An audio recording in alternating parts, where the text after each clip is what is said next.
Make very little noise. Hello. Today we are talking about the biggest lesson I learned this year. Hello, Teresa from South Africa. That's where our contractors who are doing our kitchen are from. We have absolutely loved having them. They are such nice people. Yay. And the other 26 of you who haven't said anything yet, hello. This is not our normal time, so thank you for joining us. All right, today we're going to talk about the number one thing that I learned this year. And do you know what that would be, dear? Yes.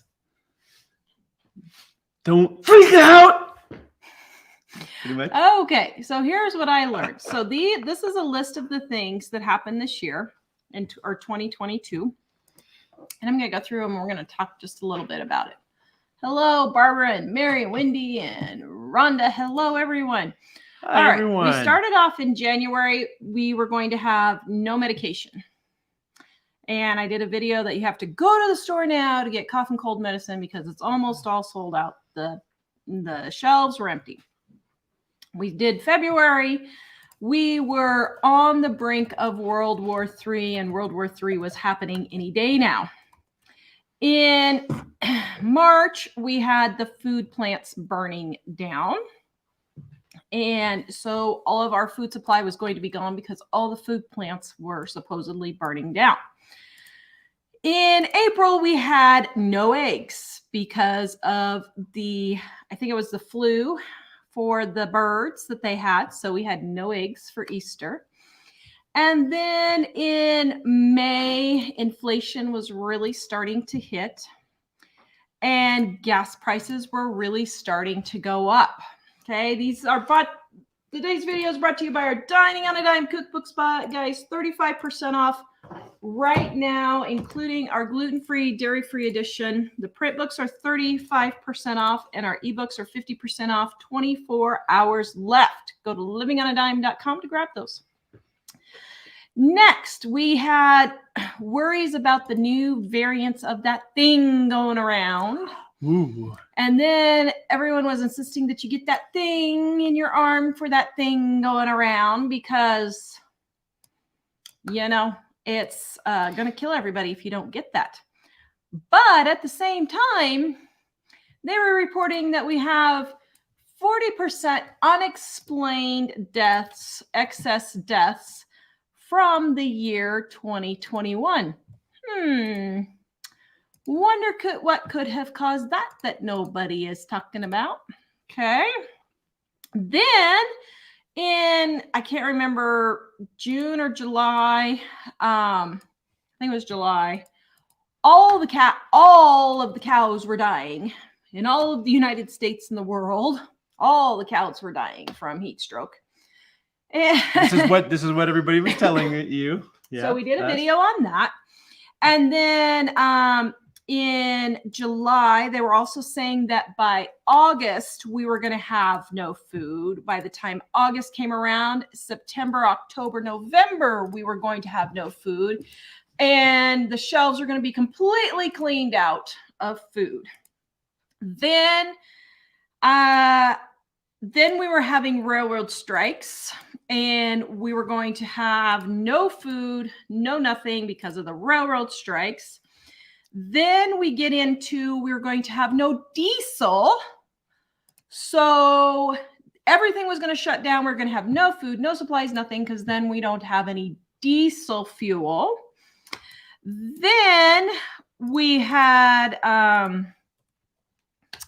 election in the United States being rigged in 2024, and they thought for sure that the red was just gonna totally take over. Now I have no idea why people thought that when at least since Hillary, it's been just blatantly obvious that the elections are rigged.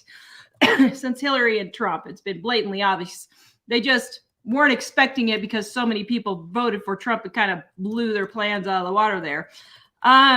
So we had that in November. Then we had the next $1 trillion package being passed by our Congress, who foolishly is getting us more into debt. And then, of course, we had, I can't remember which month it happened in. Then, of course, the Supreme Court overturned Roe versus Wade so that people can't murder their babies anymore. Okay, so you're like, Tara, what does that have to do with the biggest lesson you've learned this year? Here's the biggest lesson I've learned, especially in 2022, especially since this time in 2020, 3 years later, when that thing going around first started. And this whole time, we've been saying things like, you don't panic, stock up on what you can, do what you can right now, get yourself out of debt. In 2020, we were saying, I'm sitting here watching the numbers, and this is no Spanish flu by any stretch of the imagination. I'm really sorry that some people got it and they lost their lives because of it, but that probably would have happened with the flu also. And so, people weren't real happy about that. Then when nuclear war started coming around, we were saying, you know what? We're just going to have to go along for the ride. There's really not a whole lot we can do about it. And just do what you can and get prepared. Okay, so what's the biggest lesson I learned? People can be yelling, the sky is falling, the sky is falling. But the sky usually isn't falling. Now, just because they're yelling the sky is falling, you need to look for yourself and see the true facts if the sky is falling.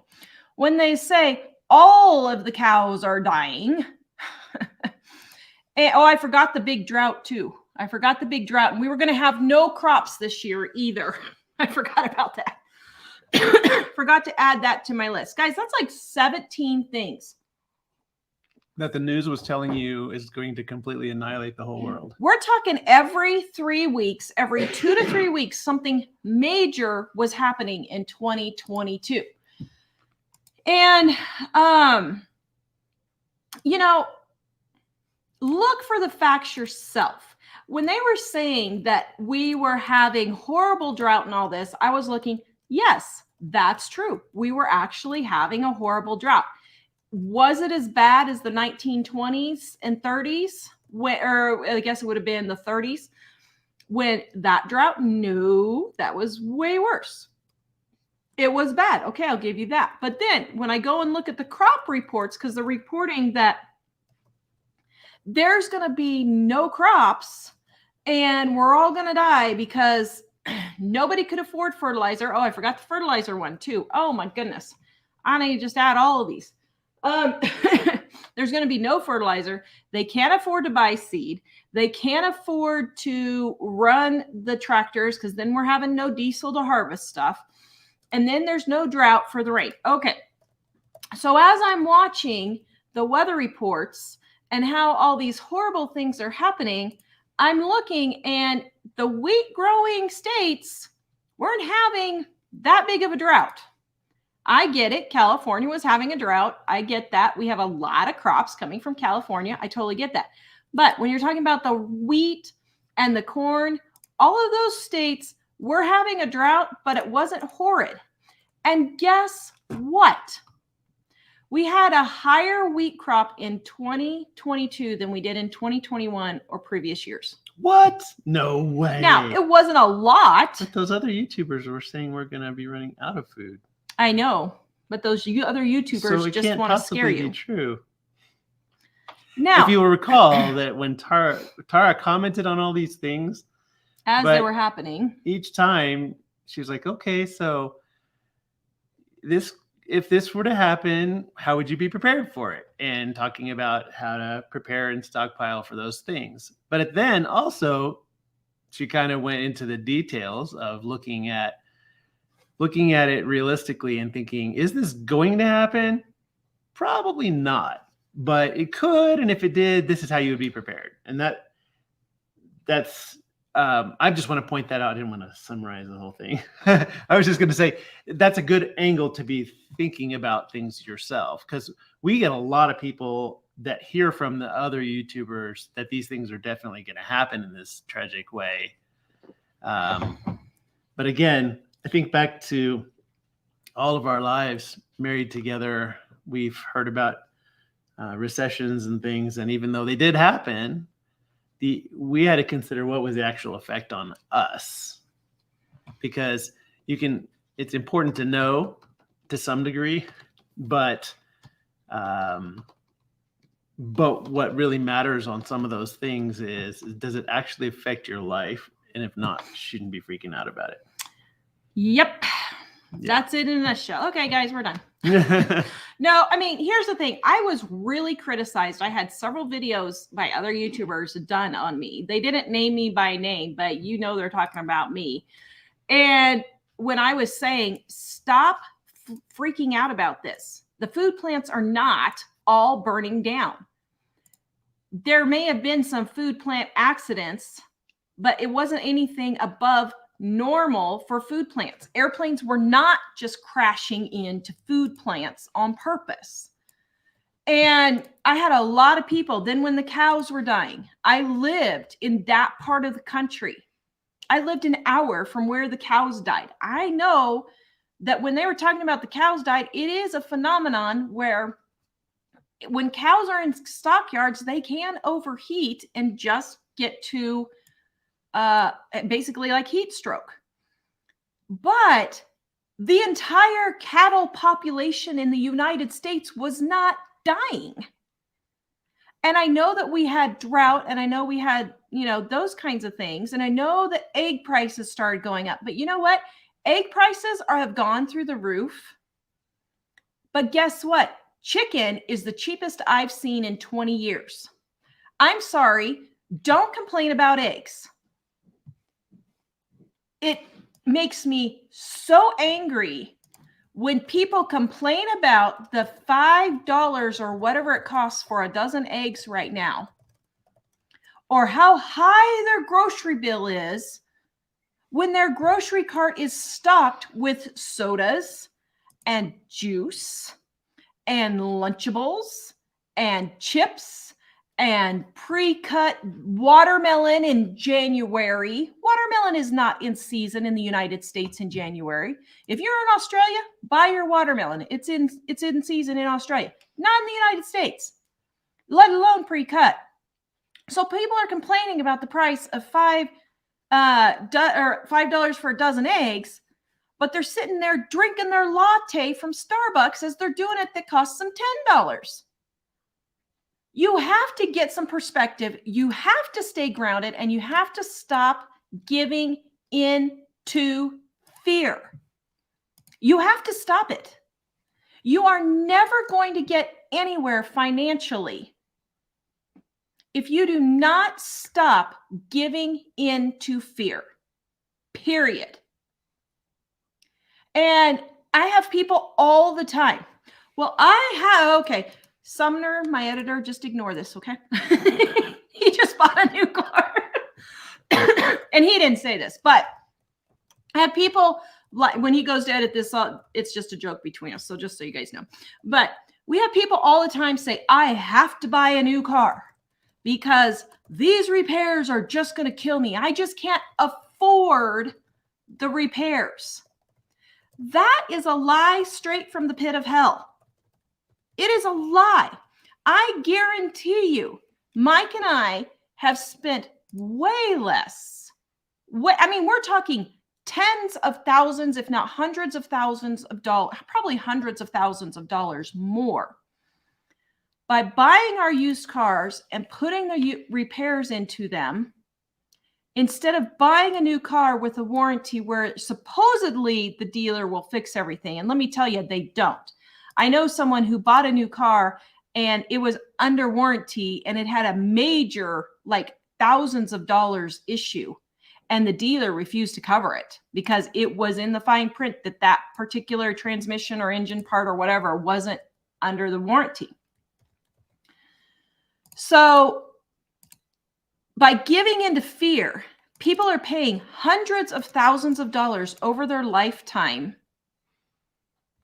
because they can't handle having to save up $3,000 to $4,000, $5,000 to have on hand if they have major car repairs, if they have their refrigerator go out and they can't afford to buy a new refrigerator, if they have a big medical bill come up and they can't afford to go to pay for their medical bills. And I get it. The medical system has totally gone through the toilet. I get that. But stop complaining about these things as you're drinking your latte, as you're driving your new car, as your kids are in sports to the tune of $10,000, $15,000 a year. And that is not an exaggeration. That is not even close to an exaggeration. I wish it were.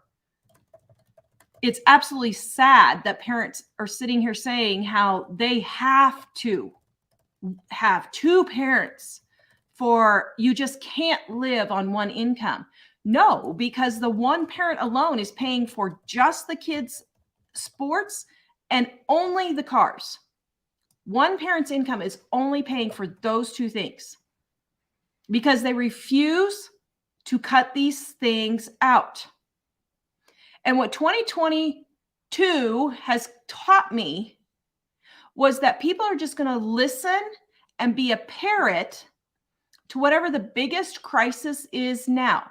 I went to the grocery store the other day and I was getting the chicken that was $1.40 a pound on sale, the cheapest I've seen it in 20 years for me. And the gentleman had two kids in his car. He said, yeah. He said, wow, this is a great deal. I said, yeah, it is. I said, I'm stocking my freezer up. And he said, oh yeah. He said, my grocery bill is tripled.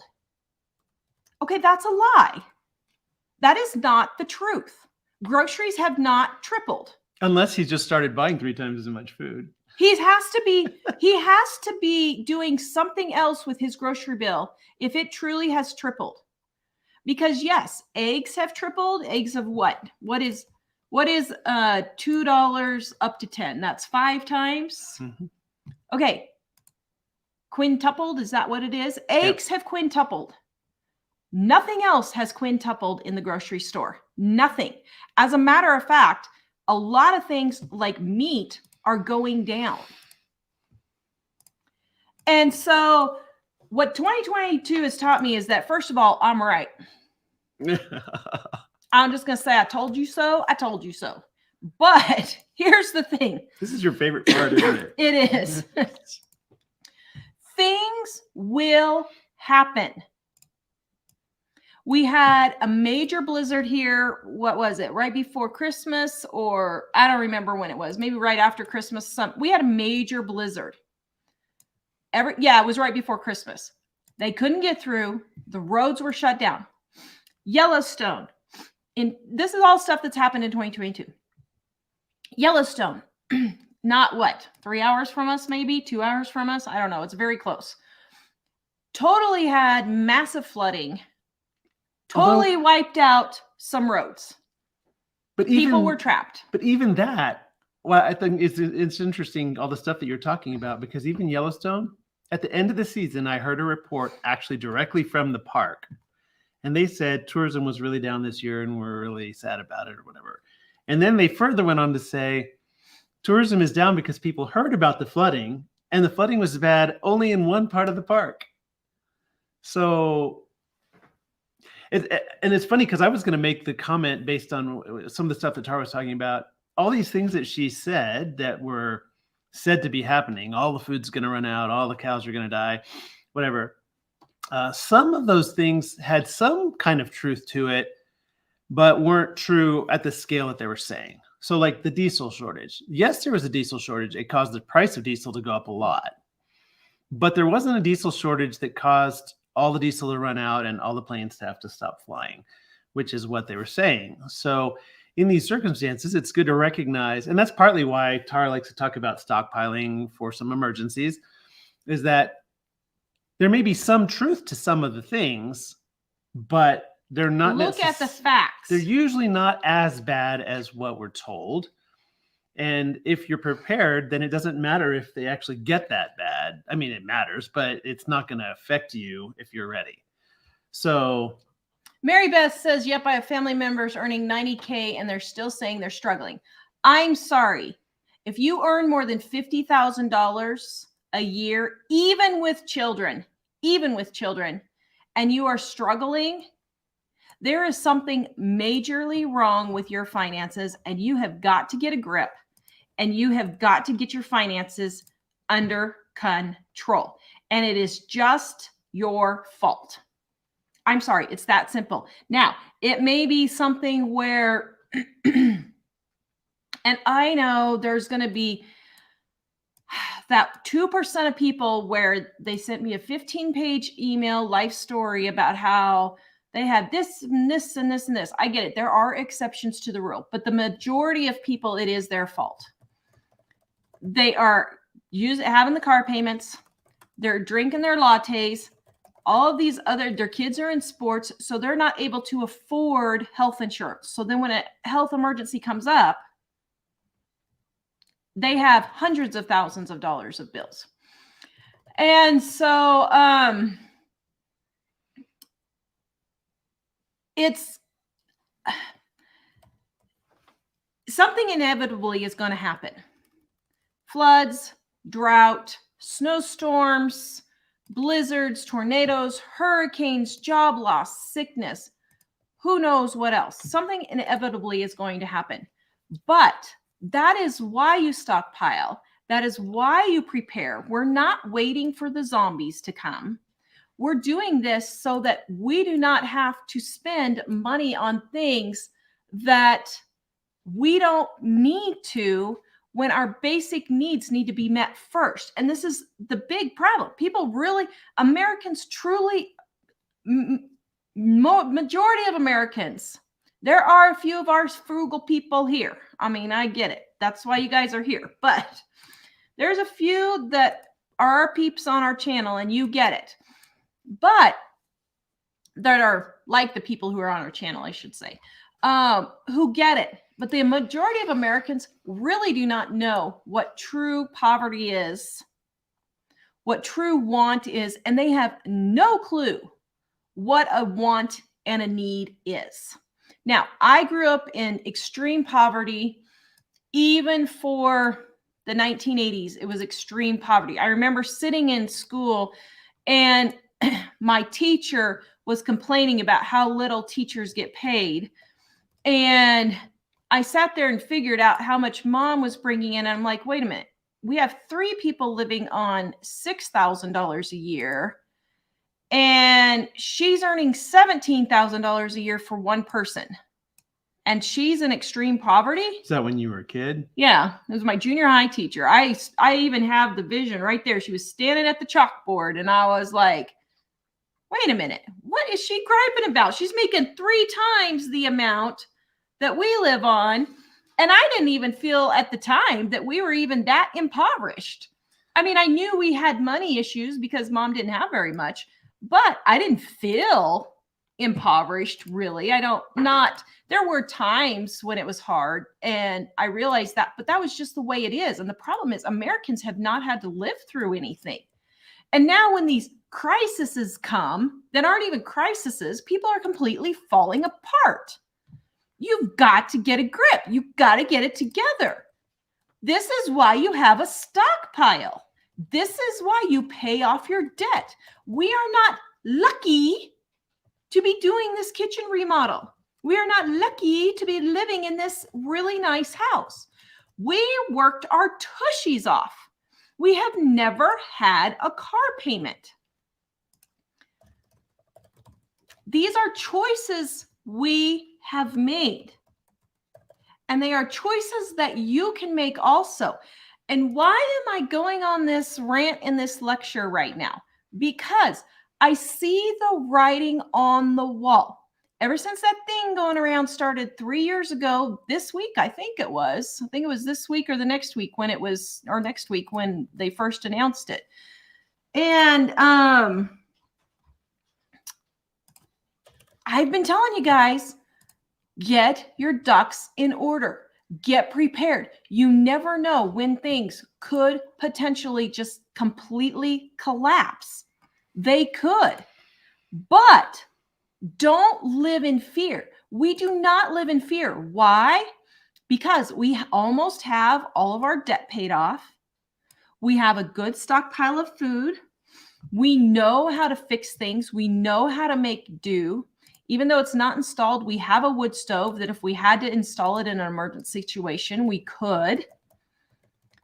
And we are at peace during all these horrible recessions, hard times, whatever you want to call it.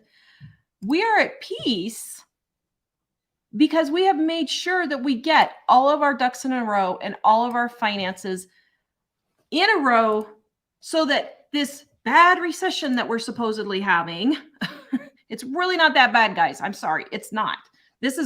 I know things have gone up and I know inflation, but this is not a bad inflation by any stretch of the imagination at all. The price of eggs is high. I get that.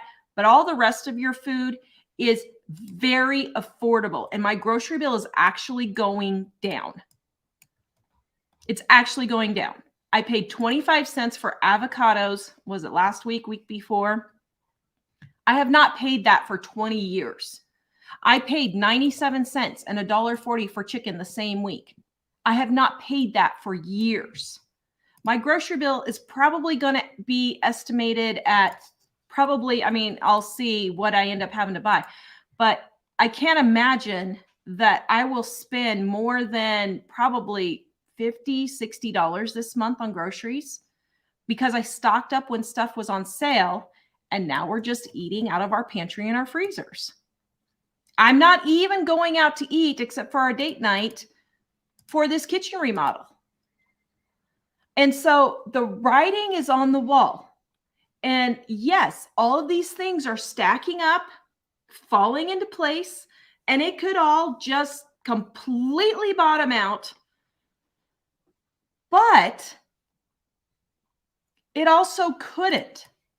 So don't sit here and be hollering that the sky is falling, and listening to all these people, including pastors who are saying the sky is falling. And I will tell you, I have emailed a few pastors and told them, do you know something? I don't know. Because you're sitting here telling people that the food plants are all burning down. And the facts that I'm looking at are there is not an excess of food plants going around. And you know what one of them told me?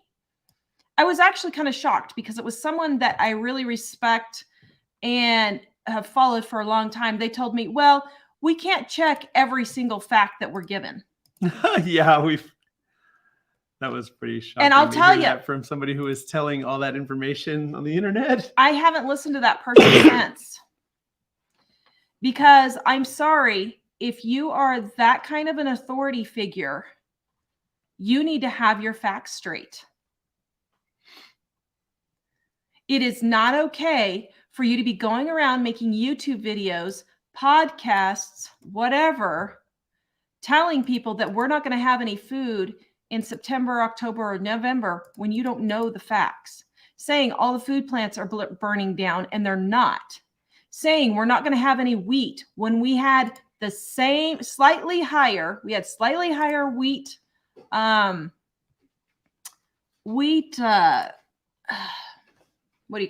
harvest this year than normal.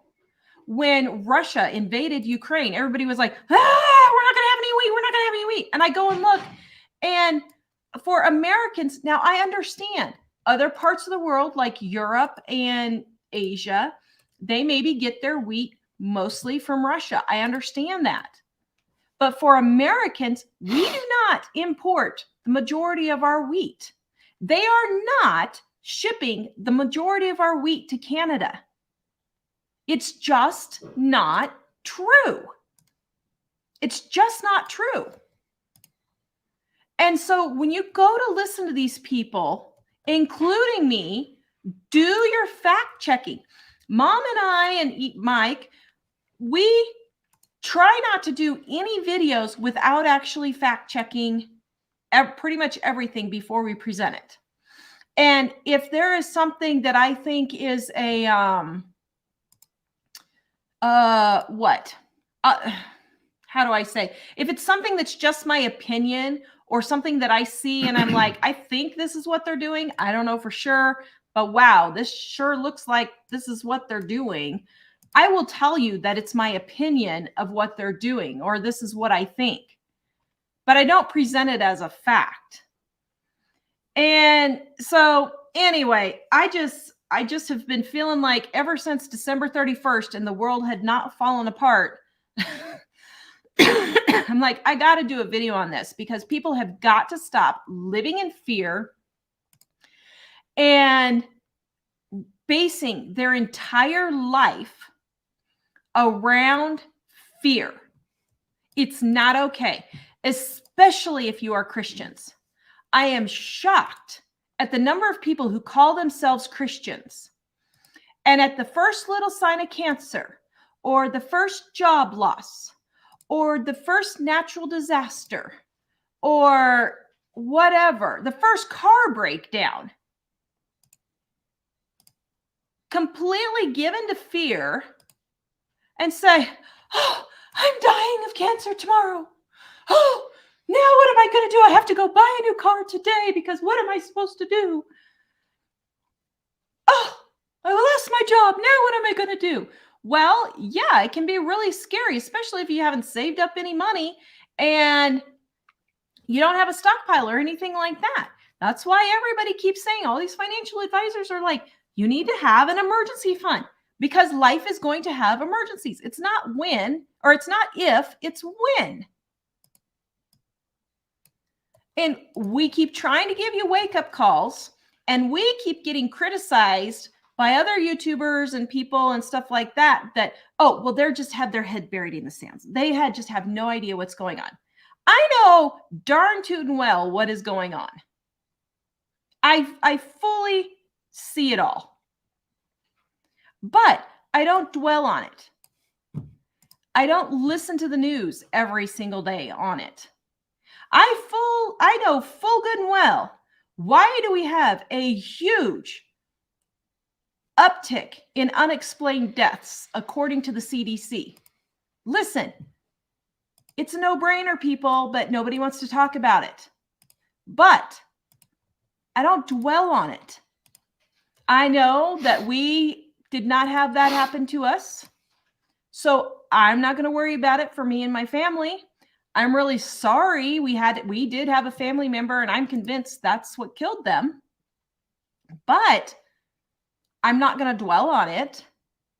I did what I felt I needed to do with me and my family, and I took care of us as much as we could. And I see what's going on, but I'm not going to dwell on it. And a lot of YouTubers have criticized me for having my head buried in the sand. And I guarantee you, it's not buried in the sand. I'm just not going to dwell on it because I'm dwelling on what I can do, what I can fix. And I'm dwelling on something even more importantly than that. And that is when it's my time to go, God knows when it's my time to go, and he's going to take me no matter what. If it's not my time to go, during all of this, God is going to take care of me. Why? Because I gave my life to Christ. I know that he died for me. And I know that when I die, I am going to heaven. I have zero fear of dying. I know that if whatever one of these 18, 20, I don't know, I think we were up to like 22 tragedies that happened. Is that 22 tragedies that happened in 22? No way. 1, 2, 3, 4, 5, 6, 7, 8, 9, 10, 11, 12, 13, 14, 15, 16, 17, 18, 19, 20, 21. I bet there's 2 more we missed.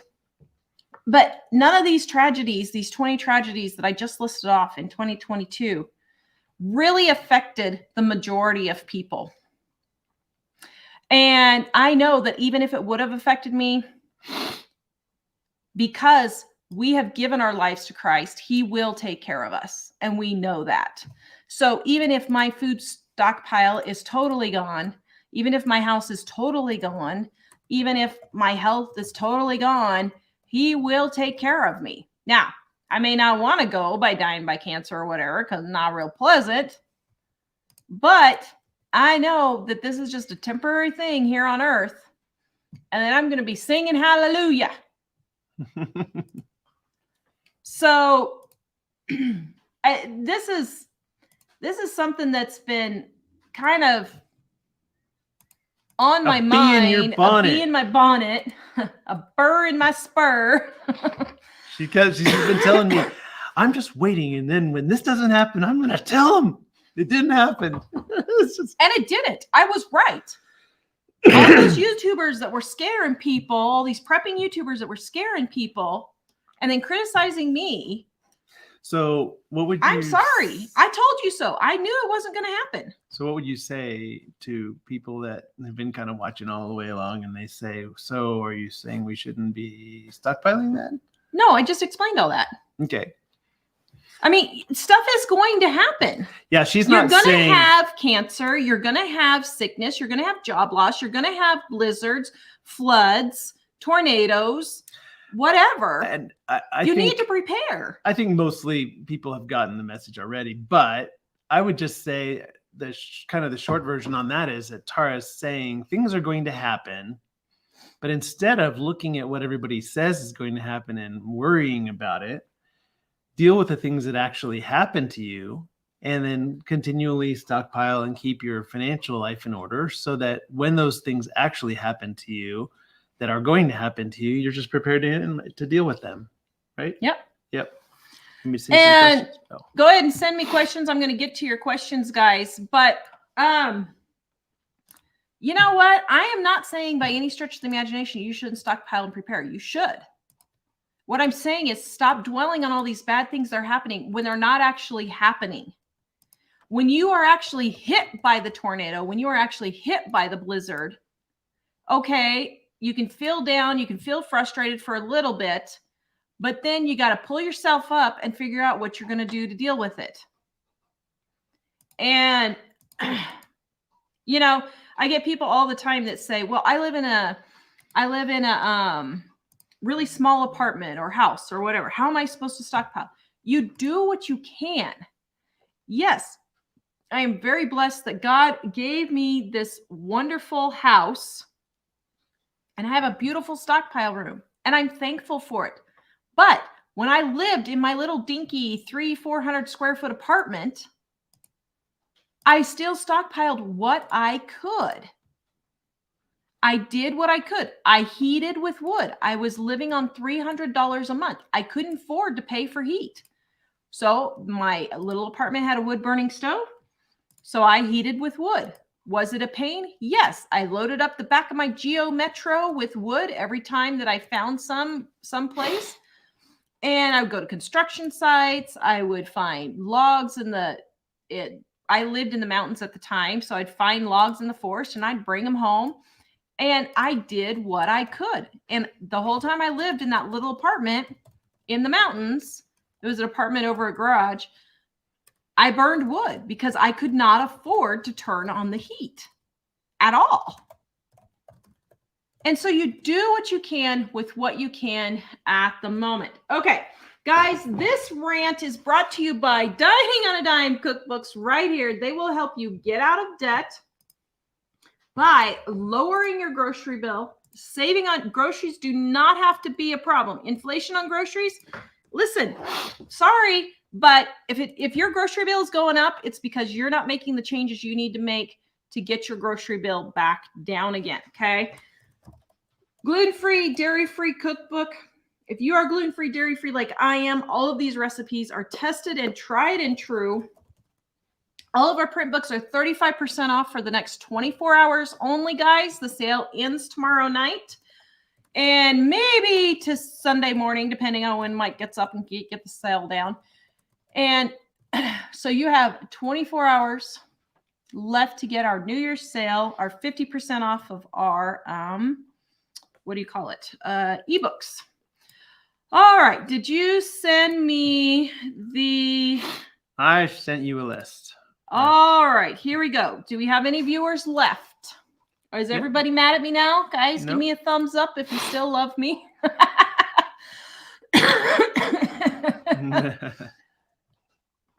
Listen, people have got to have a wake-up call. They really do. And so anyway, okay, Robin, eggs have gone up, but at $6 a dozen, that is still a 50 cents per eggs. 2 eggs is not a bad meal. It is not.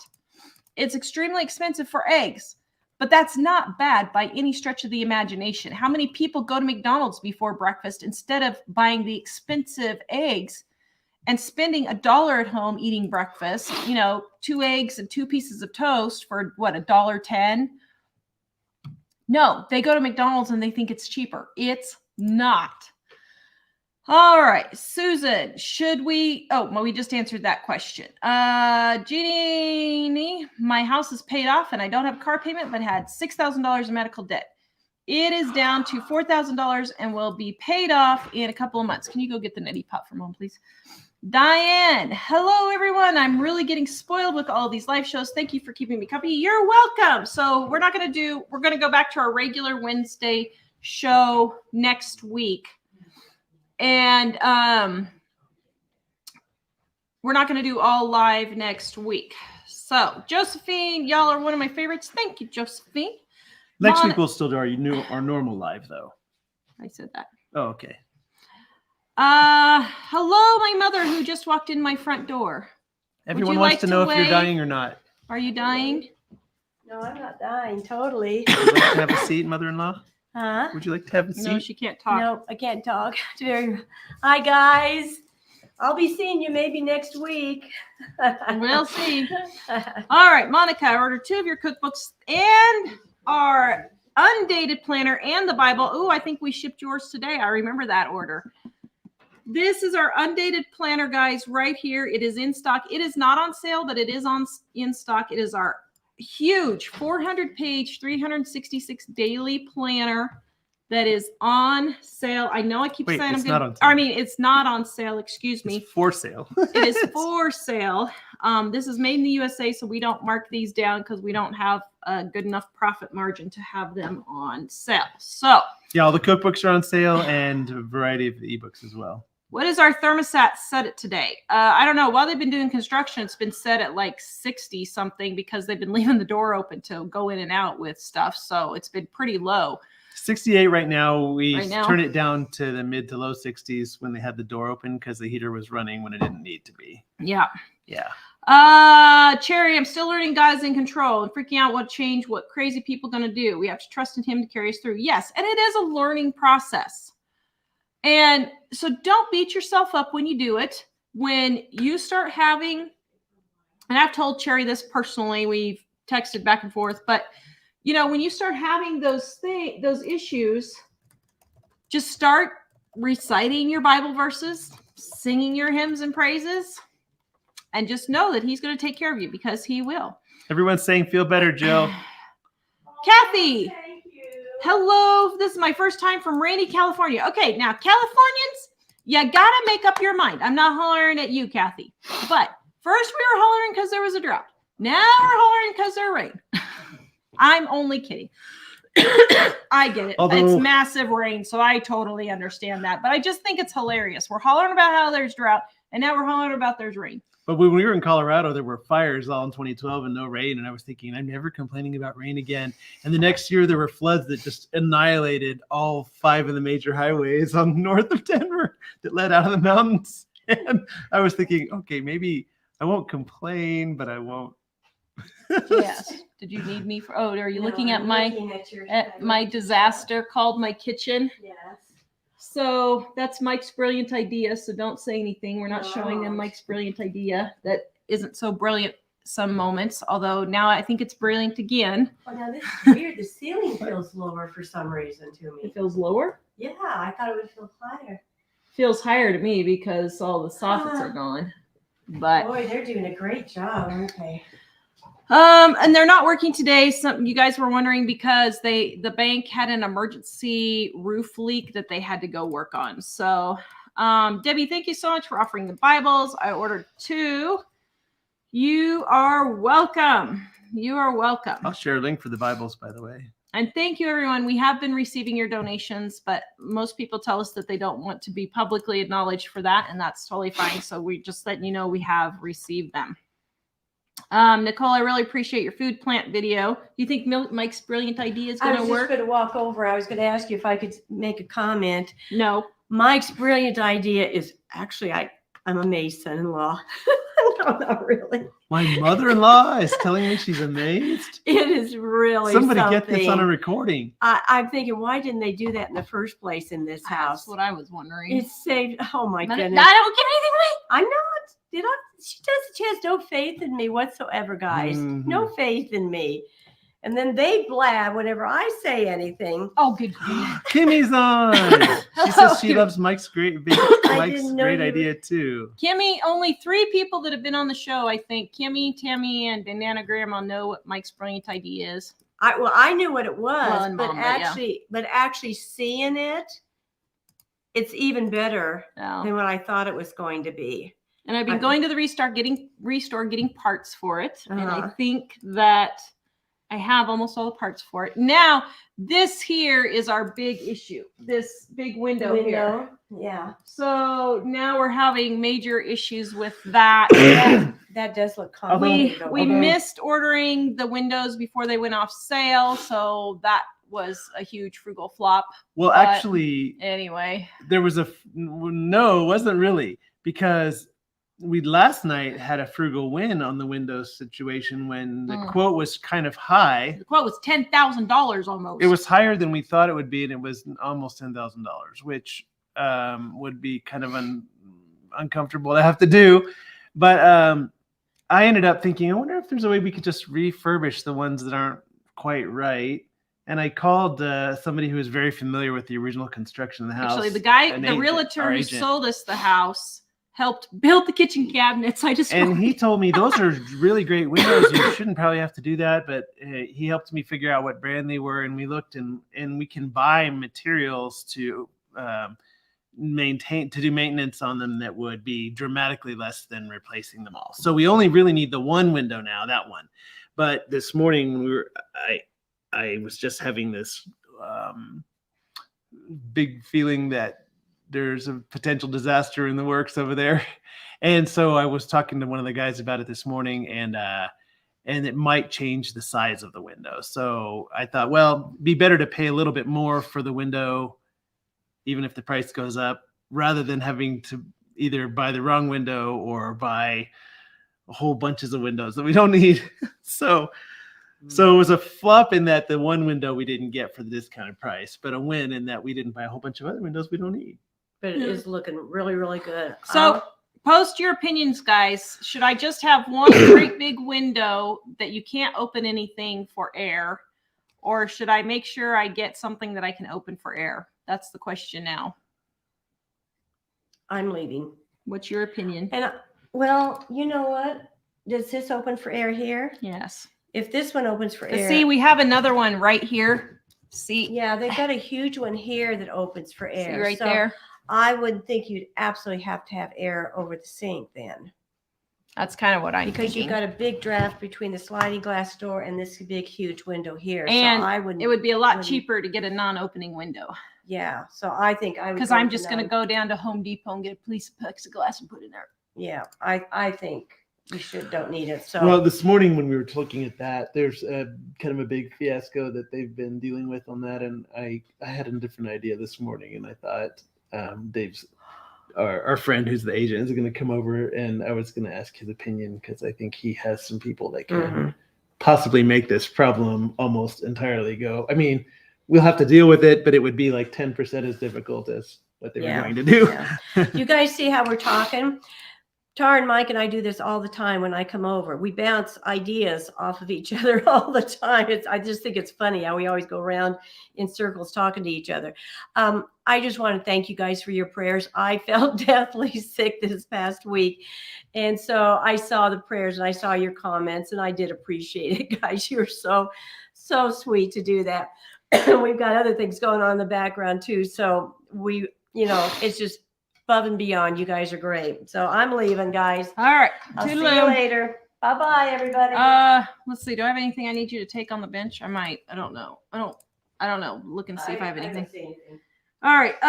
Let's see. Jennifer Weber, I was just thinking about you, wondering how you were doing. She bought a mini electric whisk for her coffee. It was $8 at the grocery store. I put it in my creamer cup first thing and whip it, and then add the coffee. So now, see, Jennifer is making her own fancy coffee. Tell Jennifer I said hi. For 50 cents or 25 cents instead of $8. Goodbye. Ashley, I met a few people recently who are planning to buy a new car between $70,000 and $90,000. I don't understand why they want to. These new cars are not very good. They don't last as long. A man, Tony Company, several years ago told me 95% of cars picked up on the side of the road are new expensive cars. Yep, they've told us that also. Well, the other thing is that, I mean, I think people should stop and think for a minute. $70,000 to $90,000 cars.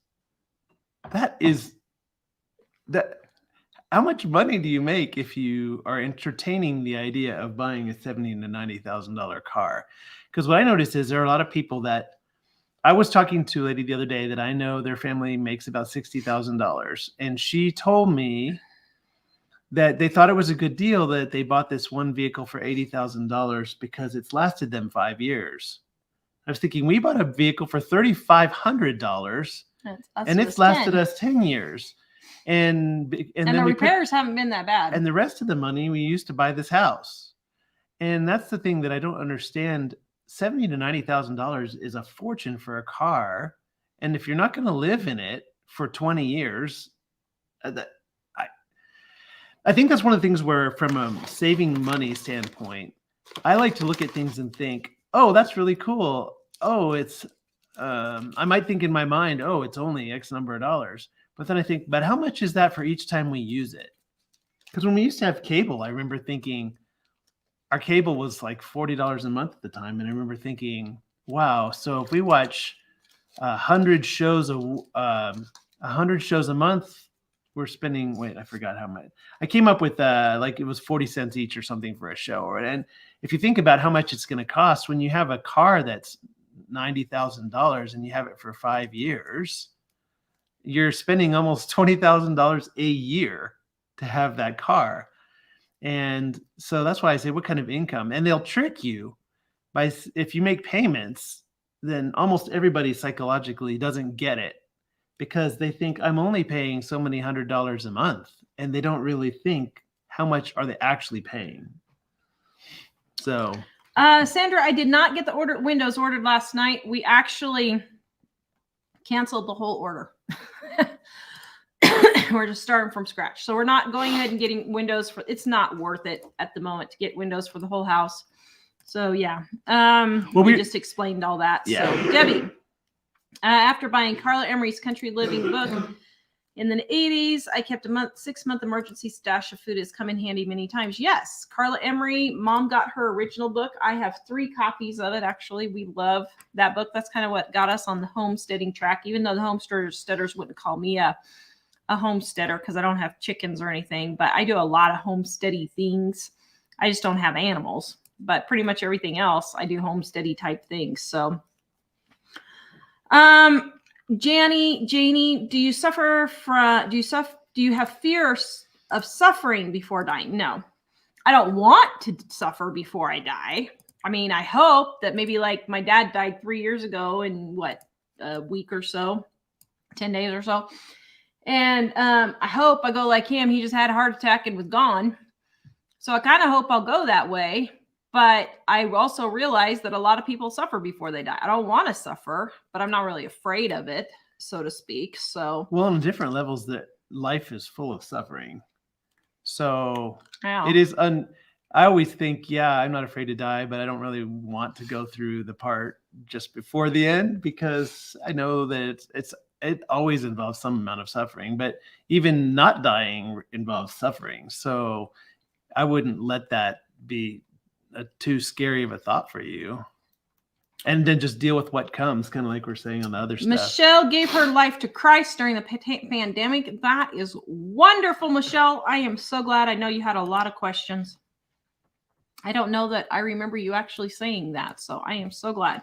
That is wonderful. Allie, my husband and I are debt-free, including the mortgage. We've contributed to Roth IRA. It's worth less now than when we started. Is there a better way to save for the future? Nope, just making sure you're totally debt free.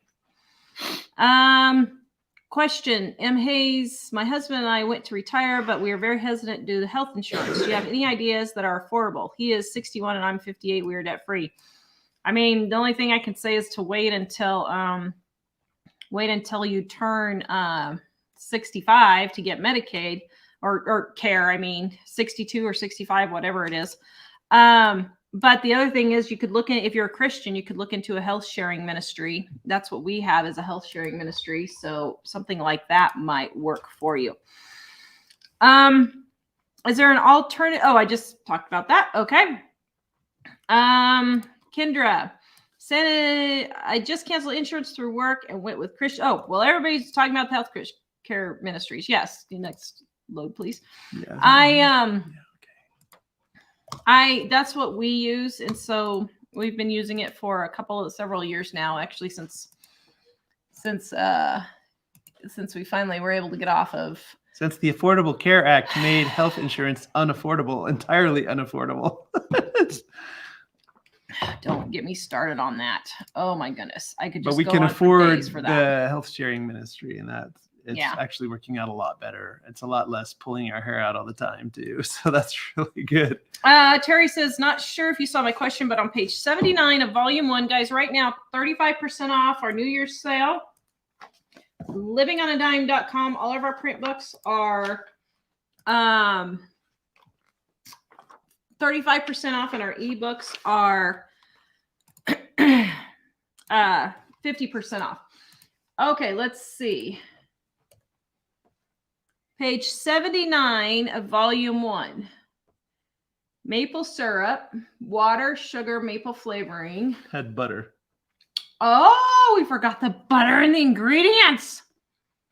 How have we gone through 25 years almost of this thing being in print or 25 years worth of proofreading? All right, add that to your to-do list.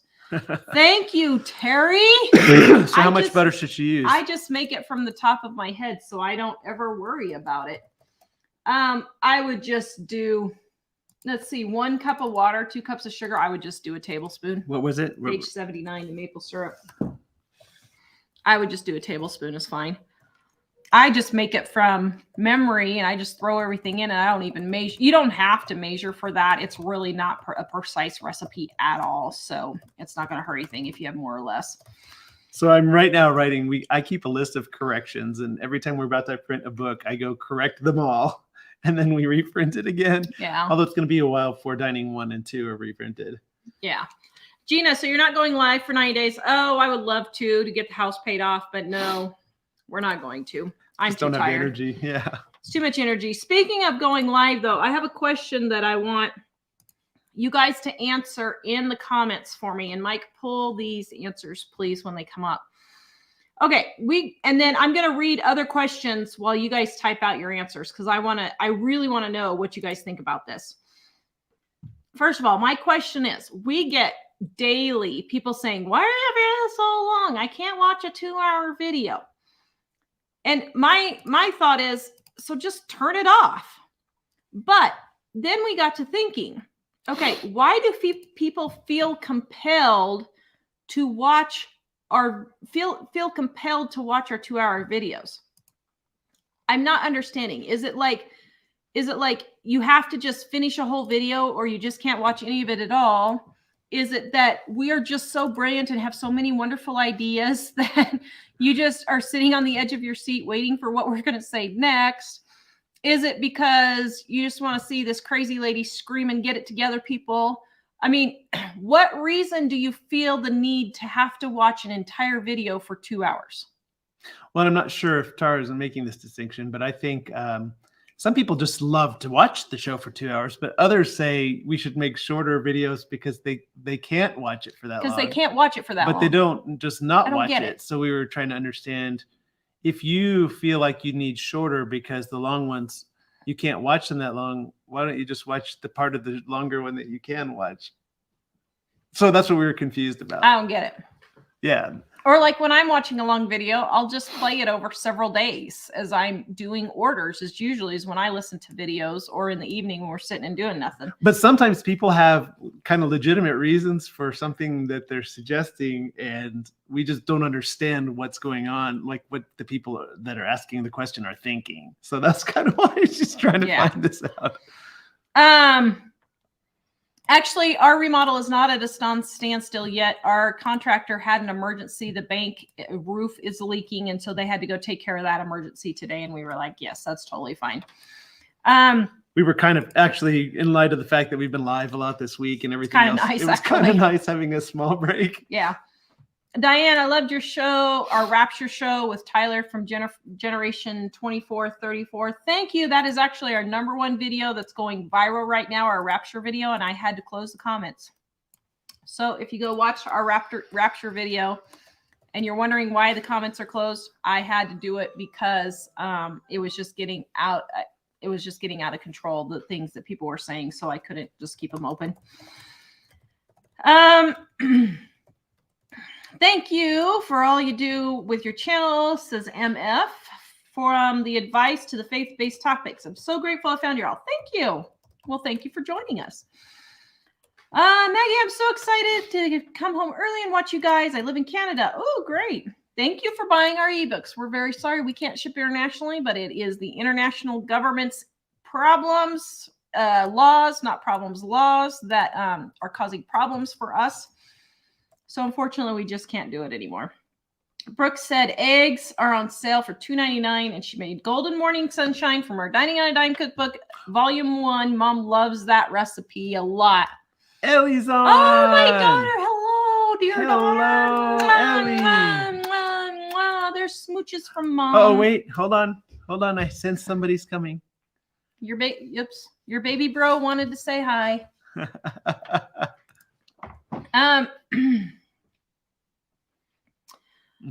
Jeannie, I was stressed out about everything going on, and then I saw your video on being a Christian and that God will take care of me and he is coming soon. You have no idea how good that made me feel. I am so glad.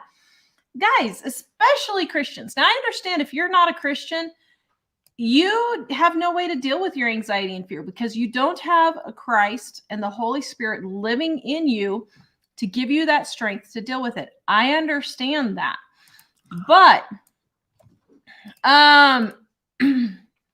But as Christians, we have to remember that God will take care of us and he is in control. So, all right. So we're getting a number of people saying. So let's, guys, keep your comments coming. And did you pull them all? Because we're going to talk about it as soon as I'm done with this.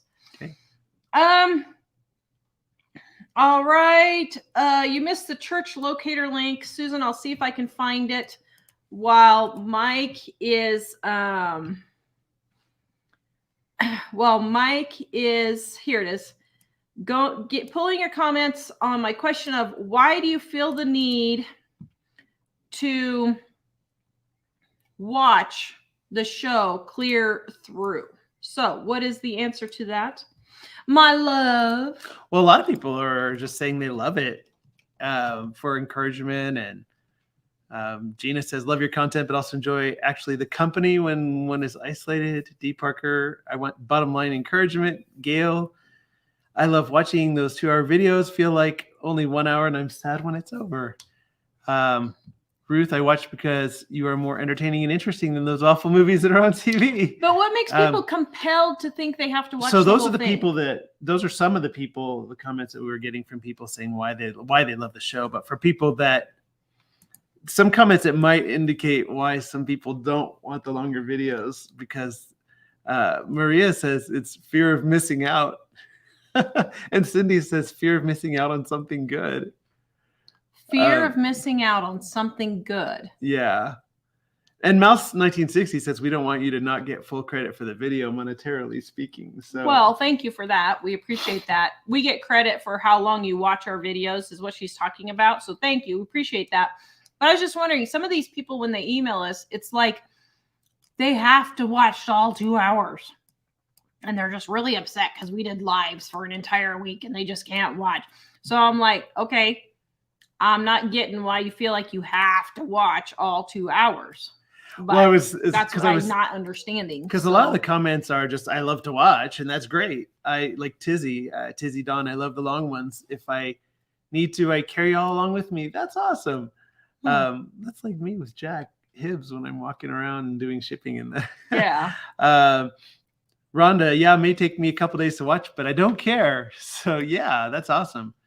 Yeah, we were just wondering about, I think we were largely wondering about the people who, for some reason, are kind of like almost upset that we Yeah, they get really upset. that we won't that we make them longer. So, but I love to see the awesome comments about people say about why they love watching. There you go, Elizabeth. That's what my mug says. Wow. And we had a matching one from Mike that said, "I'm the king of what's left." Yeah. That's what we used to have. Okay. Do you have more pulled? Yeah. Although, let's see. What do I have here? Okay. Let's see. Did you not get the second one, or you did? Yeah, I got the second one. I'm done with it. We don't have a correction error sheet on the website because we've only got like 2 recipes with errors, and they're not even critical for the recipe, so it's not really worth the hassle. Yeah, they're usually pretty minor mistakes, but we still like to fix them. We do fix them on the next printing, but yeah. Yeah. When we find them, I'm just amazed. I'm not kidding, guys. This book has had to have been proofread, my goodness, 100 times probably by now at least, and we're still missing things. It's like, that's just what happens in any book. I had one lady say, "I'm never ordering from you again. I found a typo in your book." It's like, you've got to be kidding me. You found one typo in our book. It's unprofessional and you're never ordering from us again. I've never found How a book petty can you be? I've never found a book that I haven't found a typo I know. in. I was going to say everyone I've ever found has had a typo. Ellie says, well, what's my guess? She says it's people's perfectionism getting the best of them. So this is not regarding people that say I absolutely love every minute of it, no problem. But people that say I can't watch it all, so don't make it that long. I told Tara, I was wondering if it was more kind of like OCD, like I have to watch it if it's there. And when Ellie says it's people's perfectionism getting the best of them, I was wondering if that's part of the thing. We were just trying to figure out for the ones who don't want to watch the whole thing. Yeah. Why not just stop when you're done? So Jane's asking, what are the open shelves in our kitchen going to be made of? So I'm not going to have many open shelves, but like over here, I'll probably have a little bit of open shelves, just little short ones. And I got some boards at the Reese store that match our cabinets, and they're just going to paint over those. So yes. Danielle has a question. Okay, let me see. Somebody asked about a phone number to order. We do not do orders over the phone because we never see your credit card number. And so we only do it online because it's secure online. If you don't want to order online, you can send a check to Living on a Dime, P.O. Box 6837, Sheridan, Wyoming, 82801. Living on a Dime, P.O. Box 6837, Sheridan, Wyoming, 82801. And you can just send a check or a money order if you don't want to order online. Okay, I missed Danielle's. Did you catch Danielle's question that she was asking, Mike? I am struggling understanding, why did Jesus have to be sacrificed and killed? Why couldn't we just be forgiven or saved without needing him to be killed on the cross? Actually, that's a very good question, and it's one that that really brought me into questioning what I had been taught when I was younger. That if you it's plugged into a plug that has no. Sorry, hang on just a second. Here, you can plug it in here. Tara's computer's about to go dead, so she. So in the Old Testament, the Old Testament, a lot of people think, the Old Testament, the laws that are there, we have to obey every one of them. And if we ever make any mistake, we're all going to go to hell. And if that's true, we're all going to go to hell because we all violate some of those laws. all the time, even if we're believers. However, less usually if we're believers. But when God brought the law, he said that in order for there to be payment for sin, that there had to be death. Blood sacrifice. Yeah, the penalty for sin is death. Any sin, the penalty for sin is death in God's eyes. And so what he did so that people would not have to die, at that time he gave the law. Well, first of all, from the very beginning of the Bible, it promises that a Savior is going to come.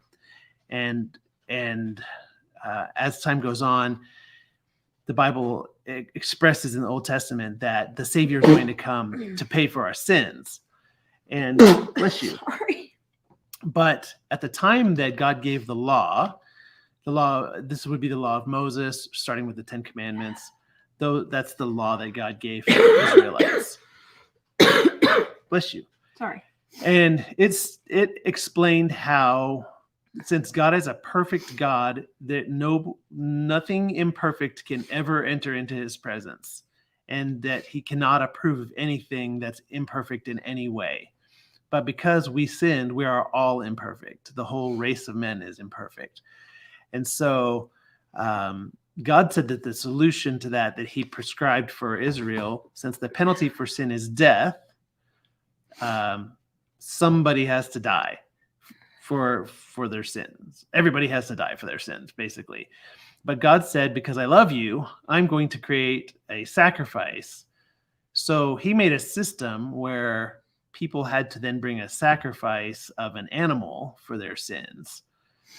Usually like a sheep or a dove. It depended if you were really poor, it would be doves, but it was most often a baby lamb, something like that. And it had to be perfect sacrifice. And the idea is that the perfect sacrifice is paying or covering your sins. So that was the law that God set up in the Old Testament. In the New Testament, it explains that the purpose of the law is to show us how sinful we are, not really to pay for our sins, because it says that the blood of lambs and doves and things can't actually permanently pay for our sins. So it was the idea was that the Jews would take these animals to the temple, and the animals would be sacrificed in a certain way and then offered as an offering to God. And that was supposed to cover your sins. But people still sinned. So probably, I imagine virtually everyone, while walking away from the temple after giving the sacrifice, sinned in some sort of way. And so God knew all this all along. And that's why the Bible tells that these things are coming. But eventually, God said, I am going to send my son, who is God. I mean, the same God. They're not like multiple gods. So God himself decided to come as a man because he is the only person, he's the only one who could be perfect and sinless. And so he came as a man, that's Jesus, to live a perfect life without sin and then die and rise again, because then he is the sacrifice that pays for our sins. Now, what the Bible says is that animals can't really pay for our sins because they're animals. But that what we need is a permanent sin sacrifice. And Jesus is the perfect God who has never sinned. So he died and rose again because since he is God, he can overcome the grave. And then he offers that sacrifice on our behalf and says, this is a gift for you now. If you want it, I will give it to you. And then that sacrifice covers your sin. So even though we all still sin, when the Father looks at us in heaven on the judgment day, he would say, I look at you and I don't see your sin. I see the righteousness of my son, Jesus. And so that's why he had to die. And that sounds confusing, but it would be less confusing if you read, if you read the whole Bible. But really, It helps greatly to read the first 5 books of the Bible to understand what the law is and why God says that these sacrifices are necessary. And in the New Testament, it explains, is particularly starting in the Gospels, how Jesus is the fulfillment of that law. And then there's other stuff in between in the Old Testament that is a whole lot more detail, but it's a little bit difficult the first time. So that's why. And I remember at the time, and it may be that explanation is still sort of confusing for you.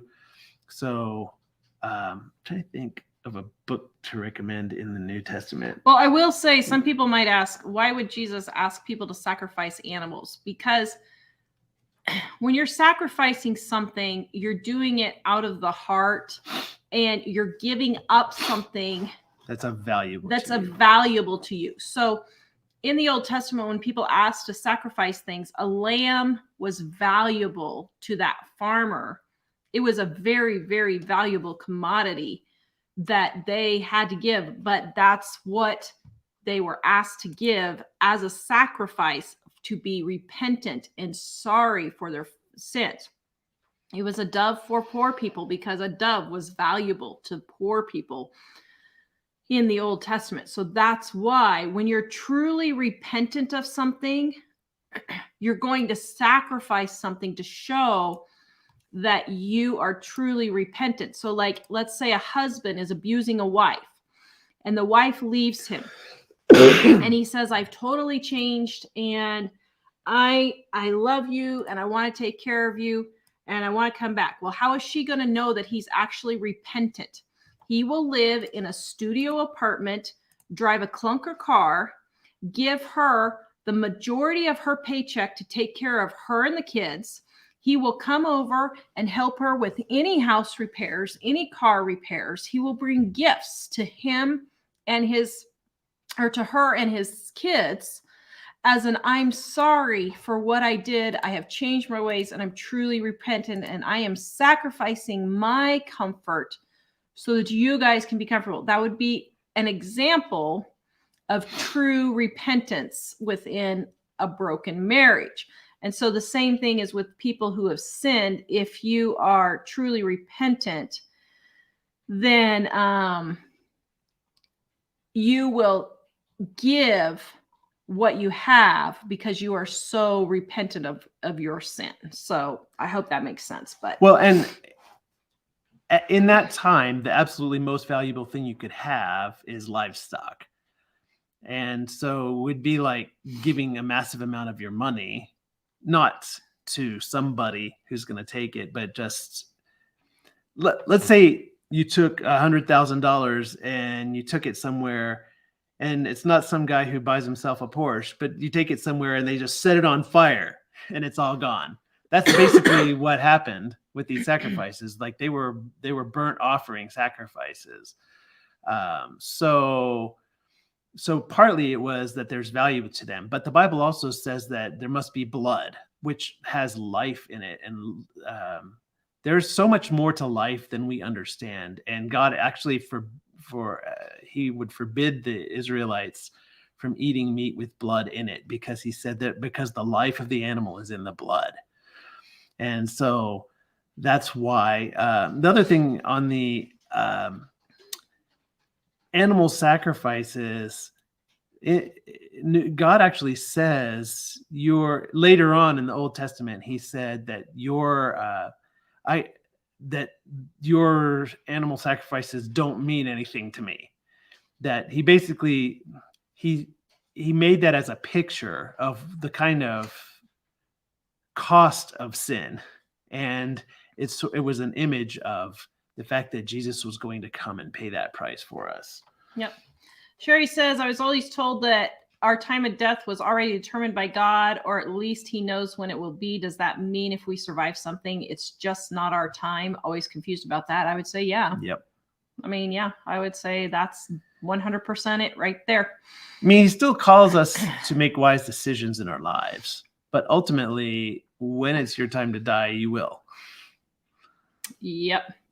Okay, so let's see. Did you build an emergency fund before you started paying extra on your mortgage? Yes. your emergency fund needs to come first, Judith, because your emergency fund is what you have so that when your car breaks down, when your refrigerator breaks down, when you have whatever true emergency happen, you can pay for it, and then you're not breaking the bank by that emergency. So, sorry, there was a weird noise outside trying to figure out what that was. And so, yes, I would do an emergency fund of at least $5,000 before you start paying on your mortgage. Garden window. Yeah, garden window would be really nice there. I had looked into one. It's going to be $2,300 for garden window. I don't know if that's worth it or not. Maybe, but yeah, actually, someone recommended on the question about the sacrifices, Hebrews, and that's one that I thought was kind of good because Hebrews is more written to the Jewish people who understand the Jewish law, but at the same time, it does explain why the sacrifice was necessary. And Romans is a good book to read in the Bible that sort of summarizes a lot of kind of the big picture of the Bible. You still need to read it all to understand it all. Yeah. But those are some good places to look for more specific information on the question you had. Yep.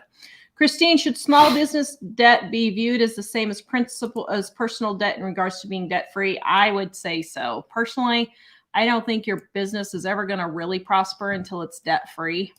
And I know there's a lot of people who invest in real estate stuff and say, well, you got to spend money to make money and all this. Yeah, but I know people who have invested in real estate and they followed the Robert Kiyosaki method and they've got mortgages and all this stuff, and then something like that thing going around and nobody has to pay rent. And I know people who in 2008 did that, and they had like 10 rental homes and they lost everything for the same reason. People just stopped paying their rent. So yeah, I would say be as debt free as you can for your business, with the exception of the first printing of our book. We did get a loan on credit cards for the $9,000 on our first printing of the book, but it was 0% interest on our credit card. And we have only paid interest 1 month. I think it was like $200 or something on our credit cards. That's all the interest and all the debt we've ever paid for our business. And that one time was when we were moving and we needed a huge chunk of change. We had the money, but we needed a huge chunk of change for something else. And we weren't quite sure if we were going to get paid in time from one of our business things to cover it. So we just went ahead and didn't pay the credit card off that 1 month. And like literally a week or something later, it was really quick, we paid it off. So yes, I would say that a business should be debt free. I just know too many people who have lost everything because they didn't do it that way. So, all right. Thank you guys for all of the comments on, is there anything else? I can send you more. On why you guys like to watch our long shows. I was just curious because, like I said, I just don't quite get it. So actually, it's funny. I'm seeing a lot. What I'm sending you includes a lot of those, so you can probably get through those fast. But it seems like a lot of people are saying the concern that if I turn it off, right after that, you're going to say something brilliant that I needed to hear. Am I just that brilliant? Yes, you are. Oh, no hesitation. Yes, you are. No hesitation. Oh. Thank you. See, I get a kiss for saying that. That's brilliance, right? It's funny. All right. Janice, right now we're 4 days without electricity. Oh my goodness. That's the kind of stuff you prepare for. Exactly. We're not preparing for zombies, guys. We're preparing for stuff like when California actually starts getting rain and they can't handle it. Barbara says true love. And I was thinking marriage is why we are gathered here together today. That was Tara's favorite movie when we met. Oh, brother. That's funny. let's see. What is the other addition to volume 1? So we have volume 1 here and volume 2 here. Totally different recipes. But they can be put. I just couldn't make a 1,000-page book. Okay, I just couldn't make a 1,000-page book. So volume 1, volume 2, all different recipes. And then this one is our gluten-free, dairy-free edition. 35% off right now, guys. Only 24 hours left. Goes off sale tomorrow night at midnight, technically, but Mike's got to go change the prices, so it'll probably be Sunday morning. But still, 24 hours is when it's officially ending. But if you're watching this Sunday morning, you might just go check and see if you got it taken off yet. Let's see. Peace says, I'm afraid I will miss pertinent information. Well, there you go. Well, that's good to know. Maria says, as you wish. So she knew the reference to what movie we were talking about. Let's see. Do you have any more? Mary, this main thing is that Christian info is snuck into the show. Great information is hard to come by, and listening to y'all is like sitting around the table talking with family. Well, thank you. What's hilarious is for years, I've always said we should just turn on the camera while we're eating dinner, because actually that's when some of our best stuff is. But none of my kids wanted to be on camera. See, Jack's sitting here going, no, I don't want to be watched eating my dinner. So we always said that we should just turn on our camera during dinner because that's when we really start going for it and talking. But my kids didn't want to be a part of that, so we were like, okay, let me show you guys my amaryllis. Remember my amaryllis that I transplanted? Look at this baby. Isn't that beautiful? Look at that. And I have another one starting over here. Didn't that turn out pretty? Let's see. Can I set it on? Will it stay there? Let's see. Can you see it there? Hold on. Oops. It's like the same width as the wall. Okay, let's see if it'll stay. I don't know if it'll stay. There's a hole there. The wall is empty. Are they not coming today? No. Okay. I was just responding. The contractor just texted me to say they're not coming. And I don't know. It's funny. We keep saying the contractors, but they're really super nice. I think we'd be really good friends. They're super nice and super solid believers. And it's really kind of a blessing to have them here in a way that's greater than the project they're doing on the house. So, yeah. Shelly, when you had to buy the $5 eggs a few shows ago, may I remind you that you complained too. You were mad that you didn't wait because they came on sale not too long of that. I wasn't so yes, but I'm not complaining about the price of eggs and then going out and buying a latte. So this is where everybody says, oh, you're just being judgmental. No, being judgmental is when you're judging someone for doing something that you're doing. I'm not doing that. I'm not going and buying my lattes. I have the money. It's okay. I was more frustrated with the fact that they went on sale the next week. Here I had just bought them and then they went on sale the next week. So anyway, okay. What am I preparing for meals now? So I have some frozen chicken, frozen ham. We haven't eaten the ham yet. We grilled chicken. We grilled. I'm on a special diet, so I grilled me some steaks. And yes, I'm eating steaks and the family's eating chicken. I told them they could have some, but they like the chicken. So yeah, should you take out a loan towards your 401k, pay it off with interest on that is most of the time a lot less than credit cards? I guess, but I mean, why would you do that? Don't take out loans, period. I mean, we have not had a loan except for our house for years now. I mean, we've never had a car loan. We've never had credit card debt. We've never had debt other than our house for 23 years. It's been 23 years.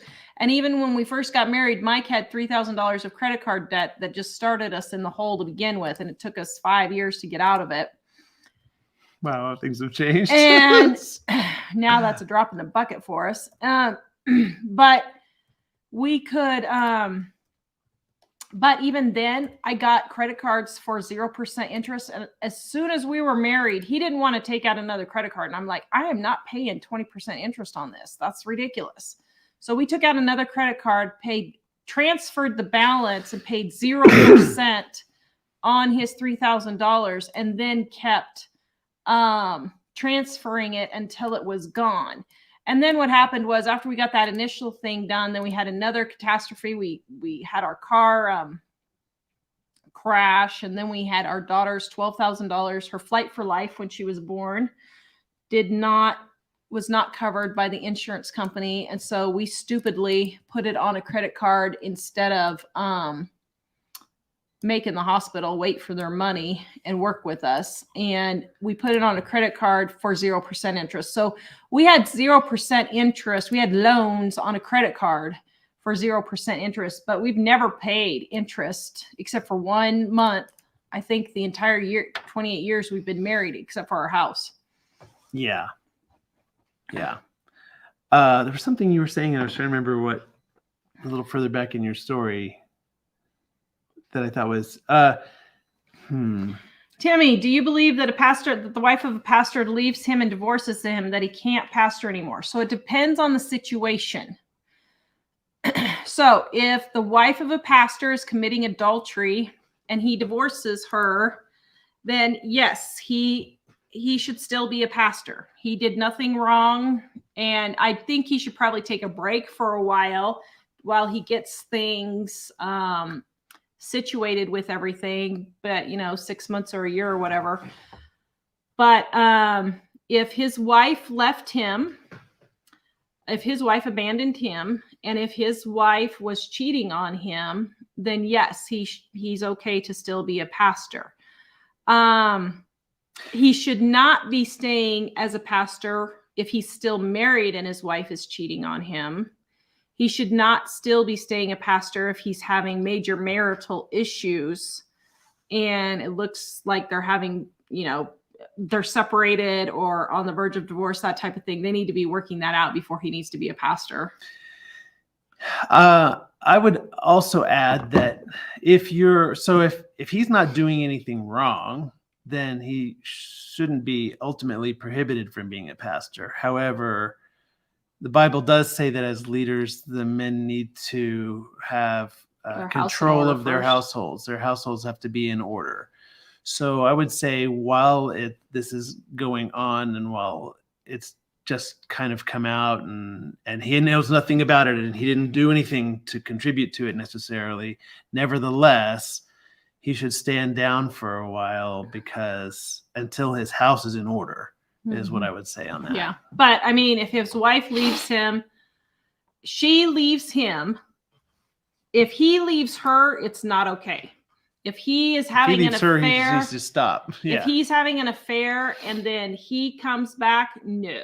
If he has an affair and like with whoever and then divorces his wife and then he comes back to the pulpit, no. I would not listen to any pastor in that situation, even if he's repented. I would say maybe 5-10 years later, if he's not remarried, but if he remarries or marries whoever he's having an affair with, he's committing adultery on his first wife, according to the Bible. So no, I would not go to a church where the pastor has remarried when he committed adultery. Well, even if he doesn't remarry, I think he shouldn't be a pastor anymore.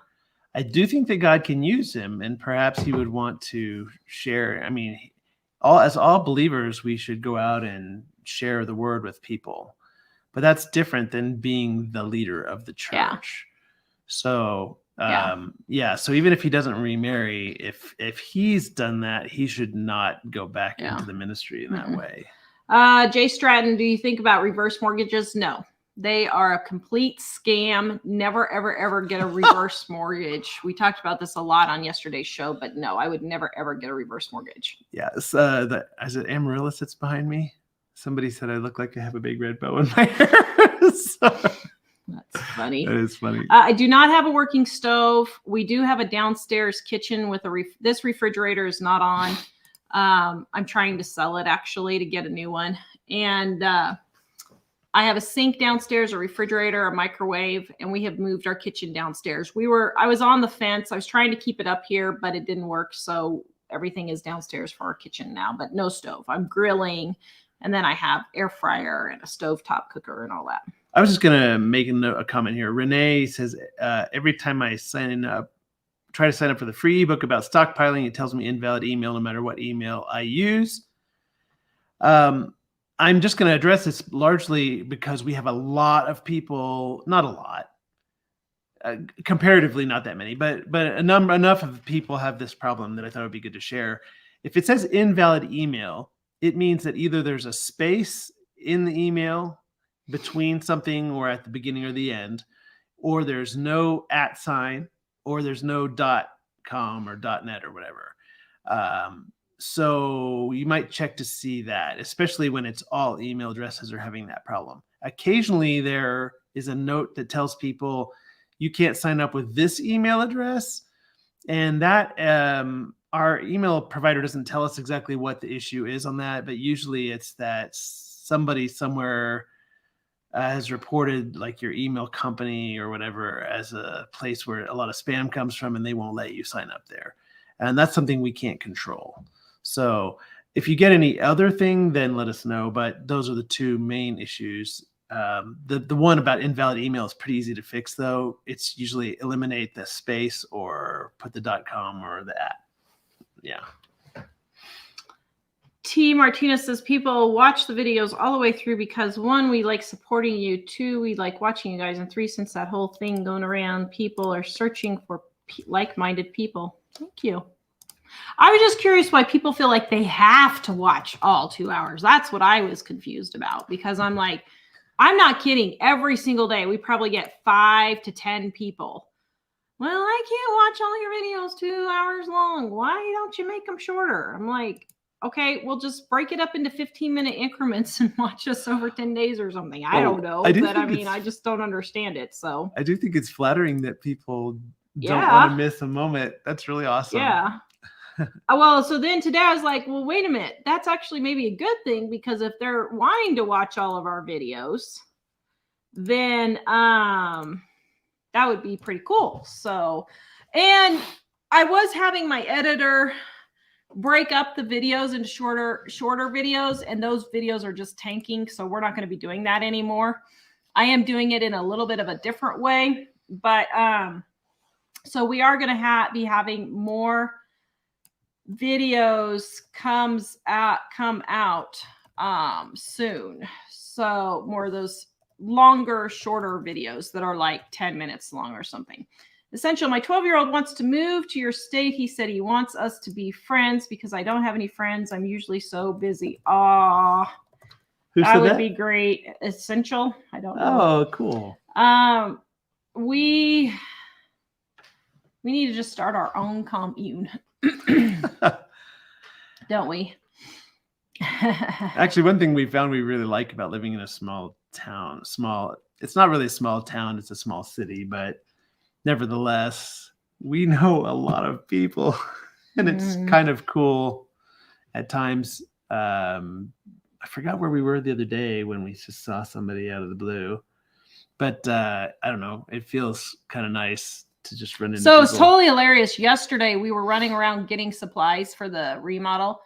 We left at 7 and we didn't get home till 7:30, and we didn't get home till 10:30, and we didn't get hardly anything. I was so frustrated. But the last place we went to, the guys from the restore were there picking up some stuff, and I'm like, "Are you following me?" They're like, "No, you're following us," which I was actually following them, not really following them, but I mean, they were there first. And then we had to go back to another store, and then we had to go to the restore to see if they had something. And they said, "Are you following me?" I said, "I'm following you." It was pretty funny. Yeah. So, yes, the island is going to be countertop height, but totally flat. Yeah, they've actually cut it down already, Yeah. so you can see a whole lot more of the kitchen that way. Yeah. Grace says, I watch because it's so good to have you guys on in the background, no matter what I'm doing, much better than what you get on mainstream media. Well, thanks. You're welcome. You're welcome. You're welcome. I visit my hometown once in a while, South Dakota, small town, have the best thrift stores because they don't have other name brand clothing. Yeah, actually, I was shocked at how good the thrift stores and garage sales are here. I really was.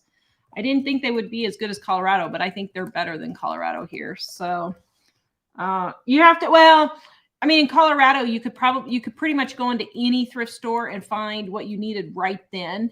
And here you kind of have to wait a little bit, but the prices, like the price, so like a pair of men's pants is $1 here.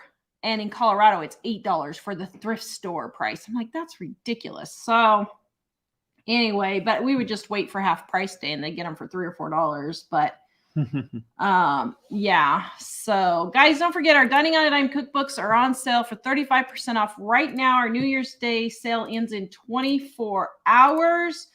Our ebooks are 50% off for those of you who cannot order our books. And we got the question. Tanya says, my mother-in-law got one. I think she means a reverse mortgage. I was mad at her. I wish she would understand what she did.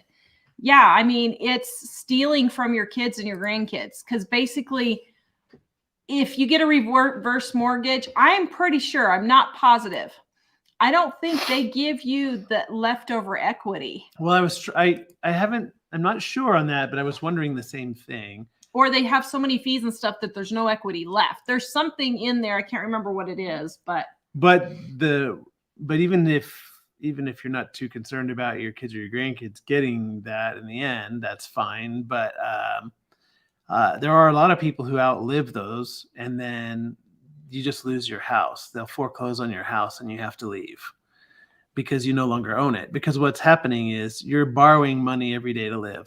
So a reverse mortgage is not really a whole lot different than having a credit card and every day using your credit card for all your bills for the rest of your life and never making any payments on it. It's the same. So even though they make reverse mortgages sound good, particularly on TV channels where they think older people are watching, those reverse mortgages it's like going to a payday loan place, or trying to think of something else that's scammy. It's like going to a payday loan place or going to a pawn shop just to carry yourself over till Friday.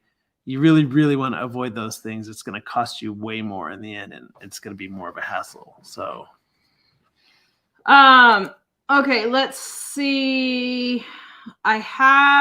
Gina says our grandma did it, and when she died, they gave us the first option to buy. Yeah, so you have to buy. But then you have to buy. And then she says, which we did not do and got no benefits from it. Yeah. So I'm curious, Gina, if there was any equity in the house left, did they give it to you, or did they keep it all as part of the contract? Because we were thinking they would keep it all. I do know that those are really pretty scammy. They're pretty slimy too. I mean, there's stuff going on. So, and it's kind of unfortunate that they sell them. They get older celebrities to sell them to people who, those people are going to trust those older celebrities. And Kimberly says, my grandmother had a reverse mortgage beat because the money helped her with medical bills. They did sell the house after she passed, but they got a small amount to split between the children. So Gina says, Gina here says they kept all the equity in her. That's what I'm wondering. House. Yeah. Yeah. It's a total scam. I would never, ever do it. Yeah. There's certain things in life, really any kind of shell games with debt to try to end up winning somehow, you're going to lose every time. And that's a debt shell game. It's borrowing money to live on until you die. And it's going to bite you it's going to shoot you in the foot unless you just drop dead almost immediately. And even then it's going to shoot the rest of your family in the foot. Mm-hmm. Charles says, I agree with you about The Chosen. It's more of a soap opera series than a Bible story. Actually, here's my problem with The Chosen and people saying that it's a good evangelical tool. How do you know The Chosen is not a good evangelical tool and it is not a good Bible-based show you should be watching? How do you know? I will tell you why. John 15:18. If the world hates me, you know that it hated me before it hated you. As Christians, we are hated in the world. And a show that is that popular is not hated by the world. If it is loved by all these different religions and everything, and it's not hated by the world, it is not the true gospel, because the true gospel is hated by the world. And so that is one of the other reasons why I know that it isn't something that people should be promoting as Christians. We shouldn't be promoting it.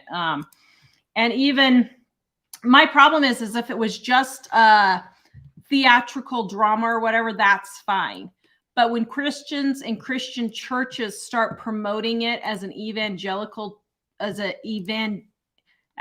evangelizing tool, that's a major problem. I have a major problem with that. And so, and I've told several people that that's wrong. And I really have an issue when pastors promote that as a tool for evangelizing, because the world hates the true gospel.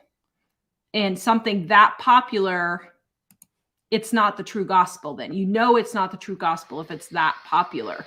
And it's kind of like, how do we know that Christianity is the right religion? Well, first of all, we read the Bible, and we know from things that we've seen, it lines up with things in science and archaeology and all that kind of thing. So we know that it's true. But if how we know the Bible is true? Yeah, but so we see evidence in that way. But also, if Christianity wasn't the true, if Christianity wasn't the one way to heaven, why is Jesus Christ a curse word?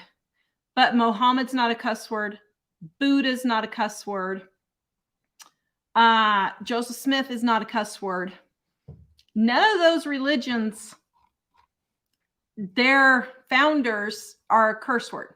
And so that's how I know, because Christians are hated. So people use Jesus as a curse word because he is so hated. And so anyway, yeah. Okay. Well, and the one thing I was going to say, I didn't want to interrupt Tara in the midst of that, but I didn't hear you say it, but you maybe did.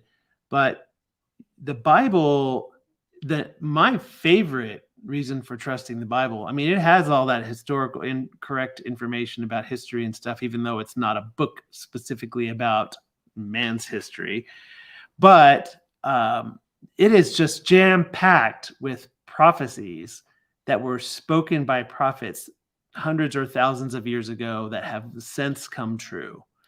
And some people debate, well, did this really come true, or did that really come true? Because when they were alive, the prophecy was already fulfilled. But some prophecies, like the 1948 resurrection of Israel, I'm not sure if that's the best word to use, but the reforming of Israel, the reestablishing of Israel, that it's the only country ever in history to be extinct and come back. Some prophecies like that one are so recent, you can't deny that it was prophesied before it happened. But there are thousands of prophecies in the Bible that have come true. Most of them hundreds of years or more after they happened. And because of that, it's the only book that claims that that's the case, and it's the only one where it's really happened.